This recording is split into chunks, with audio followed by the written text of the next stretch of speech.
আলহামদুলিল্লাহ ওয়াসসালাতু ওয়াসসালামু আলা রাসূলিল্লাহ ওয়া আলা আলিহি ওয়া আসহাবিহি আজমাইন। আসসালামু আলাইকুম ওয়া রাহমাতুল্লাহি ওয়া বারাকাতুহু। মাননীয় স্পিকার, আপনি সহ যারা আমাদের এই কথাগুলো শুনছেন, আমার নির্বাচনী এলাকা গোদাগাড়ি তানোর সহ বাংলাদেশ সারা দুনিয়ার মানুষ অনলাইনের মাধ্যমে আমাদের কথা শুনছেন এবং দেখছেন, সবাইকে আমরা সালাম জানাচ্ছি। আসসালামু আলাইকুম ওয়া রাহমাতুল্লাহি ওয়া বারাকাতুহু। মাননীয় স্পিকার, আমাদের প্রথম চিন্তা হচ্ছে দুনিয়াতে আমরা কেউ থাকবো না, মরার পরে আমাদের আসল জায়গা। এখানে যা আলোচনা হচ্ছে সব দুনিয়া কেন্দ্রে গিয়ে আলোচনা হচ্ছে, আখেরাতে কি হবে এই চিন্তা কারো মনে নাই। আল্লাহ তাআলা সূরা আল ইমরানের 185 নম্বর আয়াতে বলেছেন, ফামান জুহজিহা আনিন নার ওয়া উদখিলাল জান্নাত ফাকাদ ফাজ। যে ব্যক্তি জাহান্নামের আগুন থেকে বাঁচতে পারলো সেই সত্যিকার সফল হবে, এবং জান্নাতে প্রবেশ করতে পারলো সেই সত্যিকার সফল হতে পারবে। মাননীয় স্পিকার, সংসদ লবিতে ঢোকার সময় আল্লাহর প্রতি পূর্ণ আস্থা এবং ঈমান, এটা দেখার পরে মনে হয় যে আল্লাহর প্রতি যদি ঈমান থাকে তাহলে তো আমাদের আইনের উৎস আল কোরআন, কোরআনের বিধান বাংলাদেশে চালু হওয়া উচিত ছিল। মাননীয় স্পিকার, শতকরা 90 জন মানুষ যারা কোরআনে বিশ্বাস করে, এই কোরআনে যে বিধানগুলো আছে 6666টি আয়াতের মধ্যে নট লেস দ্যান 1000 আয়াত belong to the positive order are not less than 1000 আয়াত belong to the negative order.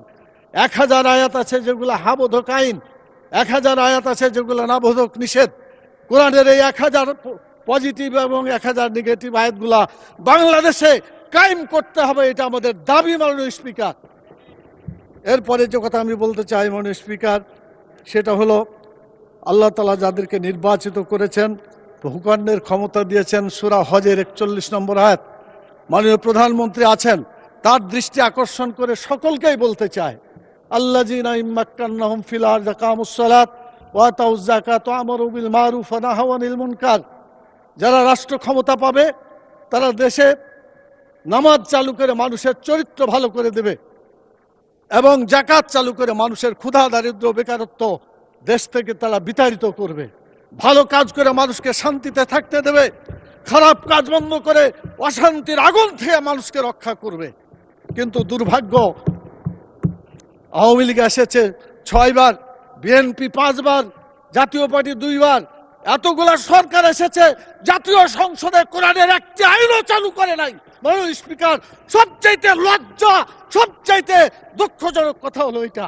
আমরা চাই আমরা এই দেশে কোরআনের আইন চালু করে মানুষকে মুক্তি দেব। আমি মাননীয় প্রধানমন্ত্রীকে বলবো, আপনাকেও জিজ্ঞাসা করা হবে, আমাকেও করা হবে, বাংলাদেশে কেন নামাজ চালু করা হলো না, কেন যাকাত চালু করে ক্ষুধা দারিদ্র বেকারত্ব দেশ থেকে দূর করা হলো না, কেন ভালো কাজ চালু করে মানুষকে শান্তিতে থাকতে দেওয়া হলো না, কেন খারাপ কাজগুলো বন্ধ করে অশান্তি থেকে মানুষকে রক্ষা করা হলো না। মাননীয় স্পিকার, আমি আপনার মাধ্যমে মাননীয় প্রধানমন্ত্রী সহ আইনমন্ত্রী পাশে বসে আছেন, তারা জবাব দিবেন এবং বলবেন তাদের দায়িত্বটা কি। এরপরে যে কথাটা আমি বলতে চাই, মাননীয় স্পিকার, সময় কম দেওয়ার কারণে কোনটা বলি আর কোনটা বোঝা যাচ্ছে না। মাননীয় স্পিকার, আমাদের দেশের সুদ, ঘুষ, মদ, জুয়া, জেনা, ব্যভিচার, চাঁদাবাজি, টেন্ডারবাজি যারা করে, এরা কোনো দলের লোক না। মাননীয় স্পিকার, কিন্তু যখন বলা হয় যে এক দল চাঁদাবাজি করে পালাই গেছে, আর এক দল চাঁদাবাজি করার জন্য প্রস্তুতি নিচ্ছে, এটা বলার পরে কোনো দল যদি রিয়াকশন করে, তখন তো বোঝা যায় এই চাঁদাবাজদেরকে দলের সদস্য হিসাবে গ্রহণ করা হচ্ছে। আজকে সিদ্ধান্ত হোক মাননীয় স্পিকার, চাঁদাবাজ কোনো দলের সদস্য হতে পারে না। চাঁদাবাজ চাঁদাবাজি, তাদেরকে ধরতে হবে, গ্রেপ্তার করতে হবে। আজকে বিরোধী দল এই প্রস্তাব দিতে চায় যে বাংলাদেশকে চাঁদাবাজ মুক্ত করতে হবে, চাঁদাবাজ মুক্ত বাংলাদেশ আমরা দেখতে চাই। মাননীয় স্পিকার, এই পরের যে কথাটি বলতে চাই, শিক্ষকদের দায়িত্ব আমার উপর থাকার কারণে দীর্ঘদিন শিক্ষকেরা রাস্তায় আন্দোলন করেছে এমপিও ভুক্ত হওয়ার জন্য। তারা মশার কামড় খেয়ে কষ্ট করে প্রেস ক্লাবে রাত্রি কাটিয়েছে। আমি বলতে চাই মানুষ গড়ার কারিগর শিক্ষকদেরকে এভাবে আর কষ্ট দেওয়া উচিত না। মাননীয় শিক্ষামন্ত্রী এখানে আছেন, প্রধানমন্ত্রী আছেন, সকলেই শুনছেন। শিক্ষকদেরকে এরকম কষ্ট না দিয়ে সকলকে এই শিক্ষকদের বেতন ভাতা যেগুলো এমপিওভুক্ত করার জন্য তারা দাবি করছে, মাননীয় স্পিকার, এটাও হওয়া দরকার, দেরি করা মোটেই উচিত না। আর আমাদের দাবি হচ্ছে সব শিক্ষা প্রতিষ্ঠান জাতীয়করণ করলেই তো সমস্যার সমাধান হয়ে যায়। মাননীয় স্পিকার, বাজেট 1.6 না করে আমরা এটা 5%, 4% পর্যন্ত বাজেট দিতে পারি, তাহলে শিক্ষকদের সমস্যা দূর হয়ে যেতে পারে।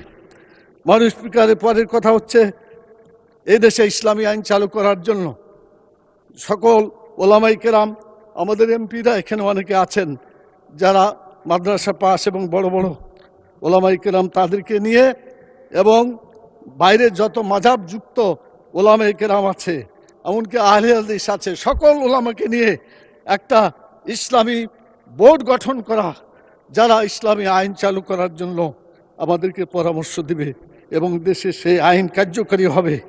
মাননীয় স্পিকার, আমি এটা আবেদন রাখলাম আপনার মাধ্যমে।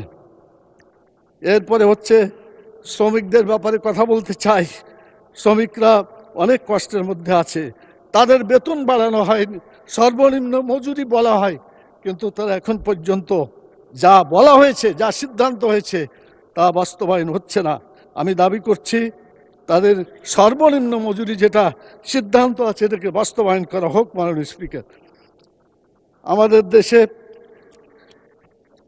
সব জায়গায় একই দাবি করা হয়। মাননীয় স্পিকার, সকল এমপি বলে আমার এখানে স্বাস্থ্য কেন্দ্র আছে, মেডিকেল আছে, অ্যাম্বুলেন্স নাই, কার অ্যাম্বুলেন্স আছে, ড্রাইভার নাই। একটা সিদ্ধান্ত হলে এই কথাগুলো বলা লাগে না। মাননীয় স্পিকার, সেটা হলো বাংলাদেশের যেখানেই স্বাস্থ্য কেন্দ্র আছে এবং হাসপাতাল আছে, সব জায়গায় অ্যাম্বুলেন্স থাকবে, ড্রাইভার থাকবে। এটা কোনো অবস্থাতেই এটা হতে পারে না। গাড়ি নাই, হাসপাতাল সেখানে আছে, রুগীরা আসবে কেমন করে যারা মরে যাচ্ছে? সেই জন্য বাংলাদেশের সকল স্বাস্থ্য কেন্দ্রে অ্যাম্বুলেন্স এবং ড্রাইভার নিশ্চিত করতে হবে। মাননীয় স্পিকার, এরপরে যে কথা আমি বলতে চাই মাননীয় স্পিকার, সেটা হলো গণভোট আর যে সংসদের ভোট যেটা হলো, মাননীয় স্পিকার, সেখানে দেখা যাচ্ছে আমরা একটা ভোটে শপথ নিলাম আর আরেকটা নিলাম না, তাহলে জনগণের ভোটের সাথে সত্যিকার ভালো আচরণ করা হলো না, জনগণের বিরুদ্ধে অবস্থান নেওয়া হলো। সেই জন্য মাননীয় সদস্য, আপনাকে আরো 2 মিনিট দেওয়া হলো, এই 2 মিনিটে কনক্লুড করুন। অন্তত 4 মিনিট দেন মাননীয় স্পিকার, আপনি তখন 10 মিনিট পর্যন্ত বাড়াইছেন। আচ্ছা, 3 মিনিট বলেন মাননীয় সদস্য। এখন যদি একই অর্ডারে সংসদ সদস্য নির্বাচিত হলো, আবার গণভোটও হইল, সংসদ সদস্যের শপথ নিলাম, গণভোট নিলাম না, যদি গণভোট বাতিল হয়ে যায় তাহলে সংসদ সদস্য পদও বাতিল হওয়ার আশঙ্কা আছে বলে বর্তমান যারা আইনজ্ঞ তারা এটা পর্যালোচনা করছেন। শেষে আমও যাবে, ছালাও যাবে। মাননীয় স্পিকার, অতএব গণভোটকে শপথ নিয়ে এটাকে কার্যকরী করতে হবে। আর এটা যদি না হয়, দ্বন্দ্ব যেখানে শুরু হয়েছে এই দ্বন্দ্বর সমাধান হবে বলে মনে হয় না।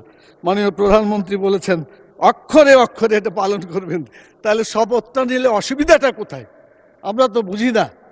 এজন্য শপথ নিয়ে এটা সমাধান করতে হবে। মাননীয় স্পিকার, এরপরে যে কথা বলতে চাই সেটা হলো টিকিট বিক্রির একটা কথা বলা হয়েছে।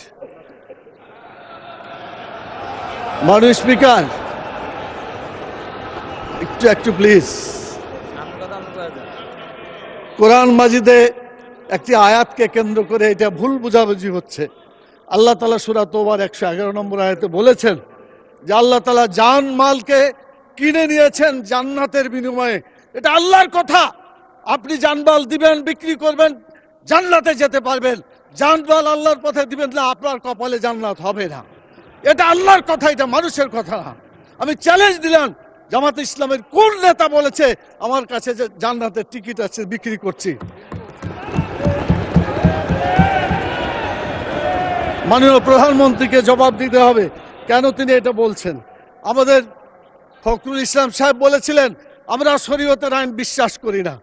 পরে অবশ্য আত্মসমর্পণ করে নির্বাচনের আগে বলেছেন শরীয়তের বিরুদ্ধে আমরা কোনো আইন আমরা পাশ করব না। তো ধন্যবাদ ওনাকে যে অন্তত তওবা করে ফিরে এসেছেন। আমরা আল্লাহর আইন চাই, আপনারা আল্লাহর আইনের বিরোধিতা করবেন না বলেছেন। অতএব আসুন বাংলাদেশে মানুষের আইনের কবর রচনা করে কোরআনের আইন প্রতিষ্ঠা করি রব্বুল আলামিন। আল্লাহ তাআলা আমাদেরকে সে তৌফিক দান করুন। মাননীয় স্পিকার, কথা বলার সময় নাই। আমার নির্বাচনী আসনের কথা, সকলের জন্য যে কথা, আমার নির্বাচনী এলাকা গোদাগাড়ি তাদের একই কথা। মাননীয় স্পিকার, আমি কথা শেষ করতে চাই এভাবে যে আমাদের দেশে বড় বড় আলেম আছে, তাদের ব্যাপারে এআইকে কেন্দ্র করে ওষুধ বিক্রি করার একটা অ্যাডভার্টাইজ দেখা যায়।